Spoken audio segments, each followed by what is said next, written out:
Next article is responses to abiotic factors.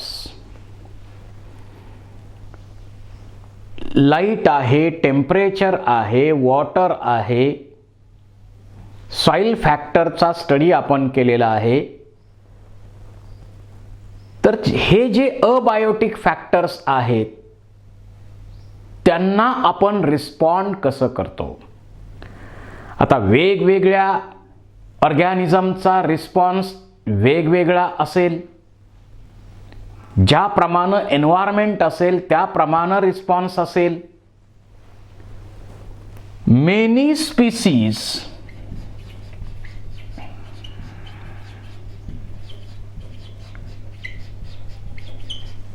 evolved in relation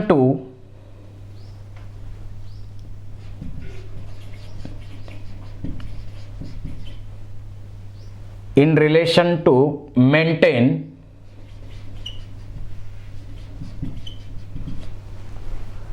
constant internal environment.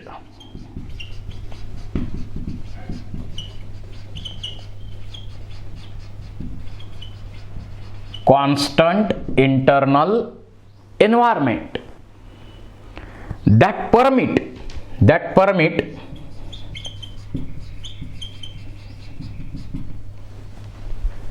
physiological functions.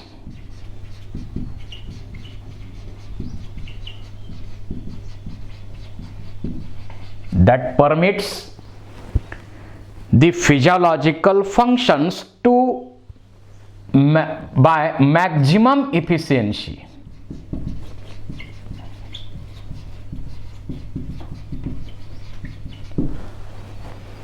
बऱ्याच species मध्ये असं evolution झालेलं आहे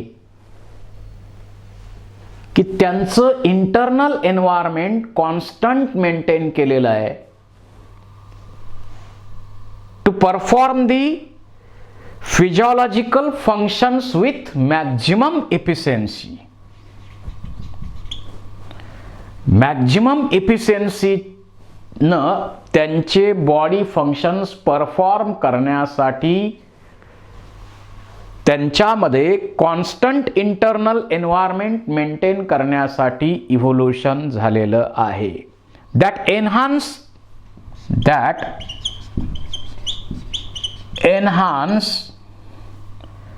the fitness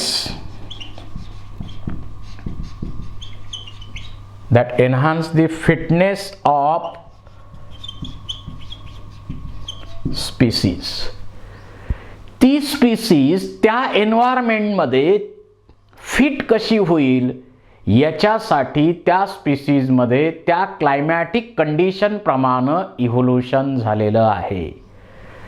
त्या climatic condition प्रमाणे आपल्या फिजिओलॉजिकल ॲक्टिव्हिटीज ज्या आहेत त्या मेंटेन करणं किंवा त्याच्यामध्ये मॉडिफिकेशन केलं इंटरनल एन्व्हायरमेंट मेंटेन करण्यासाठी त्यांच्यामध्ये इव्होल्यूशन झालेलं आहे. यामध्ये optimum temperature and osmotic concentration of body fluid.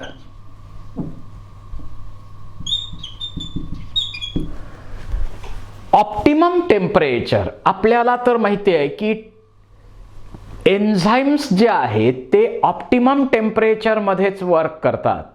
Most of the enzymes remains active in optimum temperature. जर हाय टेम्परेचर असेल तर डिनॅचरेशन होतं एन्झाइमचं. लो टेम्परेचर असेल तर एन्झाइम इनॅक्टिव्हेट होतात, एन्झाइम इनॅक्टिव्ह होतात. त्यामुळं ऑप्टिमम टेम्परेचर त्यासाठी आवश्यक आहे आणि ऑस्मॉटिक कॉन्सन्ट्रेशन जे आहे तेही मेंटेन करणं, बॉडी फ्लुइडचं ऑस्मॉटिक कॉन्सन्ट्रेशन जे आहे ते मेंटेन करणं गरजेचं आहे. होमिओस्टॅसिस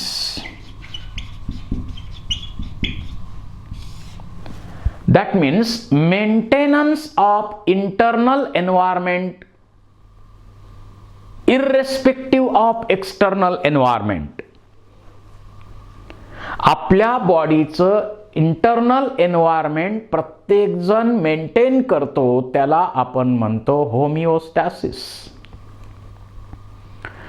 जसं वॉर्म ब्लडेड ॲनिमल विचारात घेतले, they maintain their body temperature constant in irrespective और in fluctuating temperature of environment.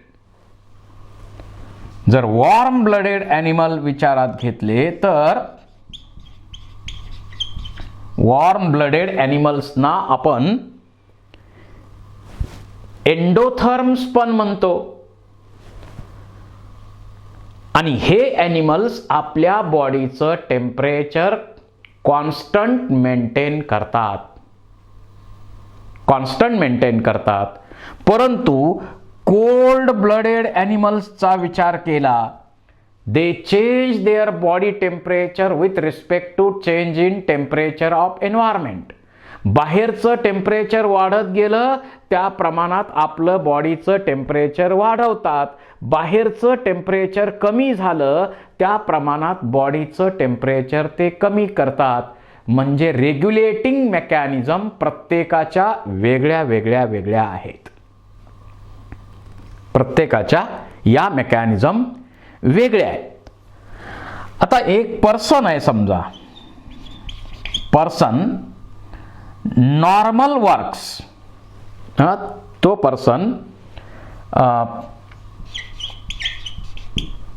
Person work best at 25 degree centigrade. एक पर्सन आहे, मग तो असेल ती असेल, इंडिव्हिज्युअल आहे, ह्युमन आहे. नॉर्मली किंवा बेस्ट वर्किंग जर त्या इंडिव्हिज्युअलचं 25 डिग्री सेंटीग्रेड टेम्परेचरमध्ये असेल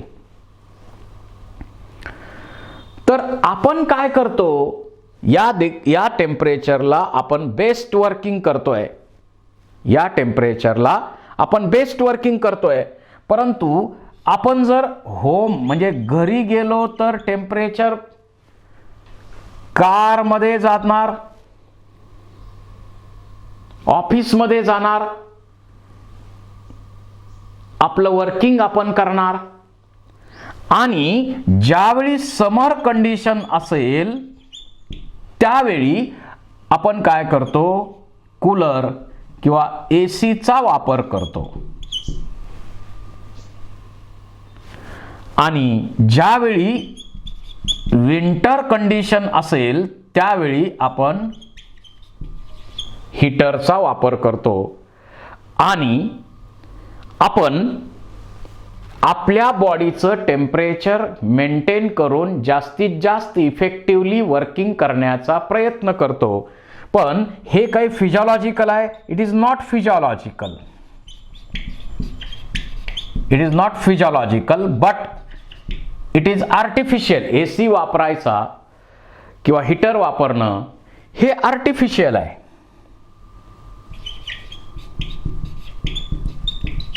इट इज आर्टिफिशियल. हे आर्टिफिशियल आहे. पण लिव्हिंग ऑर्गॅनिझम मध्ये अशा प्रतिकूल परिस्थितीसाठी मुकाबला करण्यासाठी to cope the particular climatic condition, to survive in particular climatic conditions, following are measures used by living organisms. काही खालील प्रमाणे काही गोष्टी ते वापरतात, प्रयत्न करतात अशा परिस्थितीमध्ये जगण्यासाठी. To tide over that particular climatic condition, living organisms get modified. त्याच्यामध्ये फर्स्ट आहे रेग्युलेट. जसा आपला विचार केला किंवा वॉर्म ब्लडेड किंवा प्रत्येक ॲनिमलचा विचार केला तर होमिओस्टॅसिस ही कॅरेक्टर तर आहेच. आपल्यामध्ये होमिओस्टॅसिस मेंटेन करतो आपण, म्हणजे we make constant internal environment with respect और irrespective of fluctuation in temperature of environment. बाहेरचं टेम्परेचर बदलत जातंय सतत, परंतु आपलं इंटरनल एन्व्हायरमेंट आपण कॉन्स्टंट मेंटेन करतो. That is homeostasis. हे वॉर्म ब्लडेड मध्ये असणारं होमिओस्टॅसिस आहे. That is a maintenance of internal environment constant, that is with respect और irrespective of external factors. That is called as homeostasis. त्याला आपण homeostasis म्हणतो. फिजिओलॉजिकली हे फिजिओलॉजिकल आहे.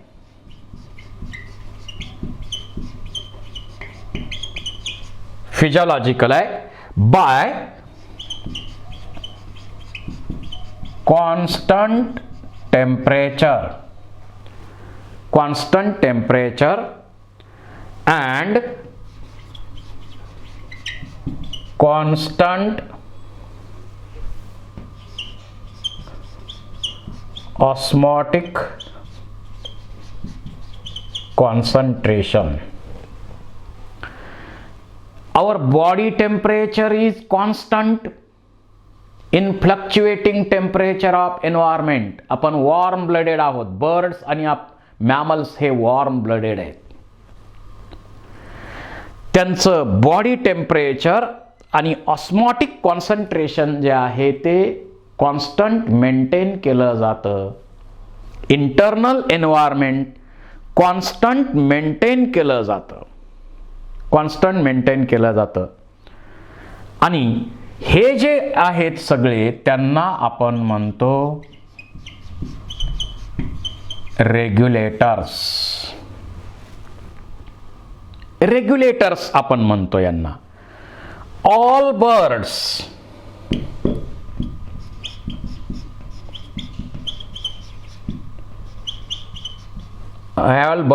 mammals, few lower vertebrates,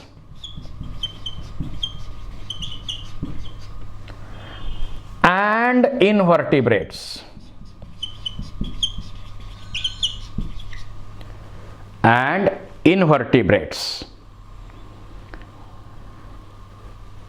Capable of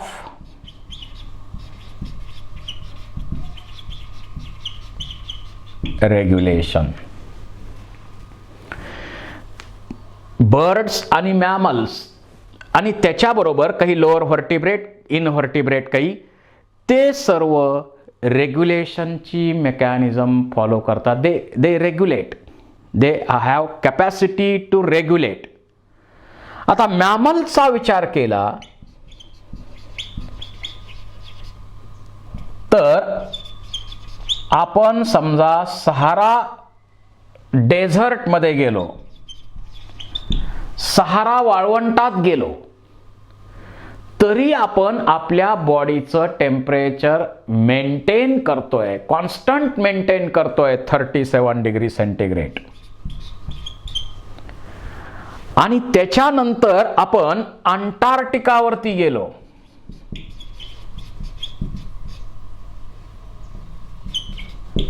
तरीही आपण तिथं सुद्धा 37 डिग्री सेंटीग्रेड टेम्परेचर मेंटेन करतो. So our body temperature remains constant in fluctuating temperature of environment. एन्व्हायरमेंटमध्ये जे फ्लक्च्युएशन होतंय टेम्परेचरमध्ये, पण आपल्या बॉडीचं टेम्परेचर आपण कॉन्स्टंट मेंटेन करतो. आणि हे मेंटेन करण्यासाठी समर सीझनमध्ये आपण स्वेटिंगची प्रोसेस करतो. ज्यावेळी बाहेरचे टेम्परेचर, ॲटमॉस्फिअरचं टेम्परेचर बॉडी टेम्परेचरपेक्षा जास्त असेल, त्यावेळी आपल्याला घाम येतो. आणि हा सरफेसला आलेला घाम आहे, त्याचं हवेबरोबर तो संपर्कात येतो आणि हा सरफेस कूल केला जातो. कूलरचं काम जसं होतं तसं कूलिंग इफेक्ट इथं होतो आणि आपलं टेम्परेचर रेग्युलेट करण्यासाठी आपण प्रयत्न करतो. त्याचबरोबर विंटरमध्ये सुद्धा आपण त्या प्रकारच्या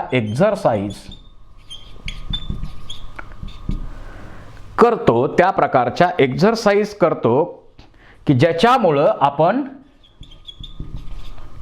रेज दी टेम्परेचर, थोडंसं टेम्परेचर वाढेल यासाठी आपण हिवाळ्यात सुद्धा प्रयत्न करत असतो.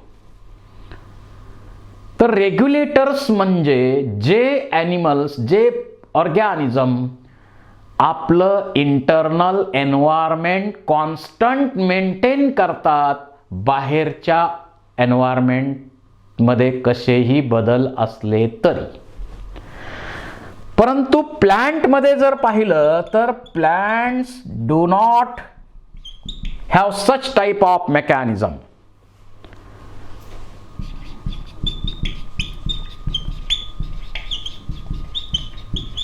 अशा प्रकारच्या मेकॅनिझम प्लांटमध्ये नसतात. परंतु आपल्यामध्ये जर विचार केला, परंतु एक गोष्ट जरी आहे, आपण रेग्युलेशन करतो, रेग्युलेटर आपण आहोत. परंतु याच्यासाठी फार मोठ्या प्रमाणावरती एनर्जीचा एक्सपेंडिचर केला जातो. फार मोठ्या प्रमाणावरती एनर्जी यासाठी खर्च केली जाते. आपलं बॉडी टेम्परेचर 37 डिग्री मेंटेन करण्यासाठी फार मोठ्या प्रमाणावरती एनर्जी खर्च होते. कारण आपण होमिओथर्म्स आहोत, एंडोथर्म्स आहोत, वॉर्म ब्लडेड आहोत. आता आपल्यामध्ये घाम येणं वगैरे हे ठीक आहे, पण पक्ष्यांमध्ये कुठं घाम येतो? पक्ष्यांमध्ये हिवाळ्यामध्ये काय होतं, त्याचे जे फीदर्स आहेत त्याच्या सहाय्यानं ते टेम्परेचर रेग्युलेशनमध्ये मदत होते. आणि उन्हाळ्यामध्ये म्हटलं तर त्यांच्यामध्ये एअर सॅक वगैरे त्याच्या मदतीनं ते टेम्परेचर रेग्युलेशन करतात. आणि मुळामध्ये आपल्यापेक्षा त्यांचं टेम्परेचर थोडंसं जास्त, 104 105 फॅरनहाइट एवढं त्यांचं बॉडी टेम्परेचर आहे. तेही याला सपोर्ट करत असतं. तर हे जे हायर ॲनिमल्स आहेत किंवा इतरही काही ॲनिमल्स आहेत, ते अशा परिस्थितीमध्ये सुद्धा रेग्युलेशनचा प्रयत्न करतात. So this is about regulate.